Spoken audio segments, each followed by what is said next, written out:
What is going on, Ya Nation? Welcome back to the channel. Today we're going over a secret character you might have missed in Cyberpunk 2077, even if you did decide to play through the game multiple times or have even explored the map and the story as thoroughly as possible. This is seeming to be Cyberpunk 2077's equivalent of Gaunter O'Dim from The Witcher 3, but even more inconspicuous and hidden. Trust me, this character and the conspiracy theories surrounding him gets pretty crazy and has some massive expansions implications that you're gonna want to know. Now, the Cyberpunk wiki did a fantastic job compiling some of the standout information here, which I will be going back to and referencing from time to time in this video. And there are a series of quests which give huge hints into this character and his backstory. So for full context, we'll go over them just in case you have yet to complete them. Mr. Blue Eyes is a character that you first see in one of my favorite side quest lines in Cyberpunk 2077 involving mayoral candidate Jefferson Peralez and his wife Elizabeth, aptly named Dream On. This story arc begins when mayoral candidate Jefferson Peralez contacts V to do some investigative work when his adversary in the upcoming election, Lucius Rhine, is found dead, replaced by Weldon Holt. NCPD officer River Ward assists you in this quest, where you find out that foul play was likely involved, and that Rhine was killed via a spiked brain dance. This leads to Jefferson Peralez contacting you later on regarding a break-in at his residence. In this quest thread, Peralez mentions that recently he had heard an intruder at his place at night, which he went to go investigate. He saw a figure, and as he pulled his gun and fired off a shot at the intruder, he collapsed and woke up the next morning with no traces of it ever happening. This is according to the security feeds and the guards, and additionally there's nothing actually missing from the property itself. This culminates in the discovery with the help of V that the security system SSI that the Peralezes had hired not too long ago have actually bugged their house. V follows the signal to a van in range of the apartment and tracks it down to find out that SSI, or whoever's been using SSI to shroud their identity, has been manipulating Jefferson and Elizabeth's minds in an effort to control them. This would also explain the break-in incident and Jefferson's lack of memory after the robbery, which is likely being wiped remotely. This organization seemingly wants to control the frontrunner Peralez to exact change and to push their own agendas within Night City. If you kill the driver and the passenger from this unknown organization in time, you can also get up to their cloaked AV. Now, I did try riding it to see where it would go, but it does despawn, so no hints here. Going back to when you're first called to the apartment, Jefferson is on the phone and seems to be rubbing a corporation by the name of Night Corp the wrong way. Additionally, according to Elizabeth, they have turned down offers to work with Night Corp, as well as Biotechnica and Arasaka. In an email from his advisor, it also seems that Peralez is relatively incorruptible, and does not pander to the corps, who have Night City in a vice-like grip. Meeting with Elizabeth later, she has apparently known about the possibility that they're being messed with, but wanted to keep it a secret in an effort to keep Jefferson safe. V then has a choice in a final meeting with Jefferson where he can either choose to divulge that his wife has not been forthcoming to him, or lie on her behalf. Before you can do so, you receive a very shady call telling you to back off from this investigation, with some scare tactics that include insinuating that they know about V's issue with Silverhand and the Engram, something that almost no one in Night City knows about. Yeah? It doesn't matter what you tell him. It doesn't matter what you think of doing or do. You can't change anything. What? We know who you are. We know what you are. We know what you want. You are playing with fire. Don't dare cross the line. It's also important to note that in the vanilla Arasaka ending credits, Jefferson contacts you that he suspects Elizabeth is in on something, slipping him pills and overall being shady, but this could also be Jefferson's paranoia spiraling out of control, whether accelerated by the mind manipulation or not. Hey, it's Peralez. V, you're gonna want to hear this. But first, you need to go somewhere no one's listening. Okay, so my wife, Elizabeth, she's in on the whole thing. She keeps saying I should look after myself. Tells me to take these pills. Says they're vitamins. Got them analyzed at a lab. And they look okay. But how am I supposed to know if somebody didn't falsify the results? Well, when you got a sec, call me, okay? Oh yeah, and don't forget to delete this message.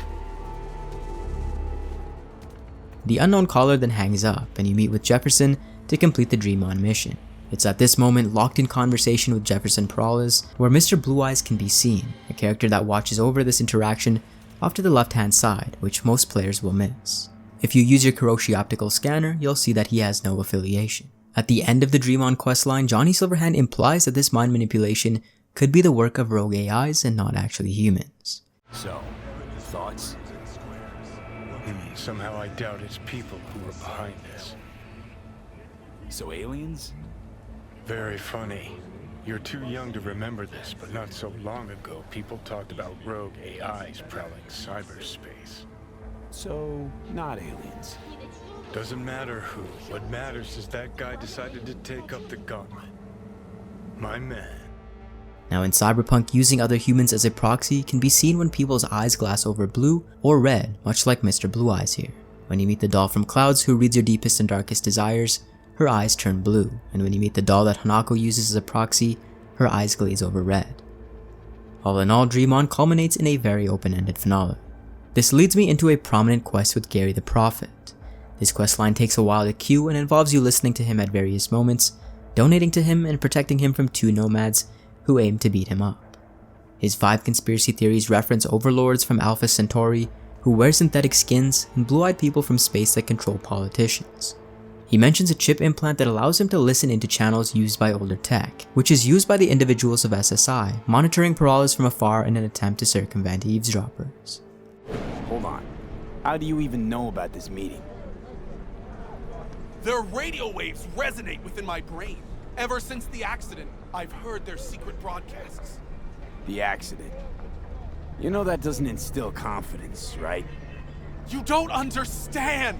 I have their coprocessor in my head! I don't know how my Ripper Doc got his hands on it. But thanks to this, I can listen into their plots and schemes. If you help me, we can save this planet together! Garry's ramblings eventually lead you to a quest where an unknown corporation meets with Maelstrom to deliver a chip. Now remember, Maelstrom was also seen protecting the van spying on Jefferson and Elizabeth that you had to chase down at the end of the Dream On questline. Anyways, they meet and the chip is exchanged, and assuming you intervene with a well-placed grenade, you can loot the chip and crack the encryption, which shows a poem as a transcript. The first letter of each word forms a message that translates to Project Oracle, Command Execute Plans. Once you've done this, you can head back to Garry to tell him that he was on the right track in his conspiracy theories. The only problem here is that he's gone. A loyalist of his is in his place and tells you that blue-eyed people have taken him to their mothership, and she also mentions that they were wearing black suits. As we will find out later, Mr. Blue Eyes seems to have a vested interest in space, which could be where this notion of a mothership comes in. Now Sandra Dorset also plays a part in this whole ordeal. Sandra is actually a Night Corp employee, and she's the one that you save in the prologue of the game. We all know at this point that you inevitably rescue her, and send her on her way with Trauma Team where she fully recovers. Later on in a contract through Wakako, you are tasked with retrieving a data shard she lost to the scabs in the process, and asks you to deliver it without reading it. Again, it is an encrypted shard and gives you insight into Night Corp, their AI testing, and an indication that they are the puppet masters behind this. She's super jumpy and agitated when you do return it, and if you've been following the ARG, which is oddly not concluded yet, Sandra Dorset and Night Corp are key components here. During the alternate reality game, which is a series of online puzzles and ciphers curated by CD Projekt Red to help expand on the narrative of Cyberpunk, Sandra Dorset reveals in an online conversation that she had recently escaped a hospital and was looking to disrupt a big move that Night Corp was preparing. So what actually is Night Corp? Night Corp is a corporation in charge with the maintenance of Night City, founded by Richard Knight's wife, Miriam Knight. Richard Knight was the visionary behind Night City, and Miriam Knight created the foundation after her husband's assassination to maintain his vision for the Dream City. This corporation is responsible for the renovation and maintenance of roads, tunnels, subway lines, power plants, net transmitters, and other elements of Night City's infrastructure. This corporation lays extremely low, and there's honestly not a ton of info out about them, no matter where you look, whether it's in a 2077 lore or sourcebook, or even in the game itself. Keep an eye out on nightcorp.net as well. This is a site involved in the ARG, and might end up changing or becoming relevant again in the future. Finally, we have Cyberpunk's endings and their implications. In Cyberpunk 2077's secret ending, you infiltrate Arasaka solo, inevitably leading to you becoming a legend in Night City and the owner of the afterlife. You can also cue this ending attacking the tower with Rogue, but choosing to keep your body as well. In the climax to that story, you're hired by an esteemed client, who does end up being Mr. Blue Eyes. The mission entails a heist of data from the orbital habitat of the Crystal Palace. It's also mentioned that Militech has won the corporate war and has colonized Mars, and that in your assault on Arasaka towers, you cleared the way for the theft of Arasaka property. The ending shows V approaching the Crystal Palace from space, donning Arasaka equipment, likely provided from Mr. Blue Eyes. Now that's not all, there is also a devil ending, where according to the wiki, Arasaka staves off a war with Militech by promising peace and new trade deals. Arasaka has several orbital stations in space, and stands in the way of Militech's commercialization of space. Only if you choose an ending that harms Arasaka will Mr. Blue Eyes contact you. Now, going way back into the 2018 trailer, you may wonder where this scene is in the game. Well, it now appears like this is Mr. Blue Eyes taking an orbital air flight to possibly the Crystal Palace, as what looks like an Arasaka executive is being fried. As if that wasn't enough, data mined files for Mr. Blue Eyes' hair is labeled as Morgan Blackhand, the solo and a prolific mercenary from Militech. There's also been some recent rumors from an alleged CDPR dev that does mention a Morgan Blackhand DLC, which would align with his role in the Mr. Blue Eyes saga. As you can see, it looks like CDPR has covertly set the stage for additional content involving all these moving parts, from Peralez to Night Corp, to Garry the Prophet, to Arasaka and Militech, to the Crystal Palace and AI experiments.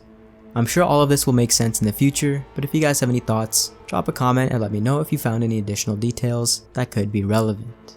As always, thank you guys so much for watching, and for more content just like this, join Neon Nation by subscribing to the Neon Arcade.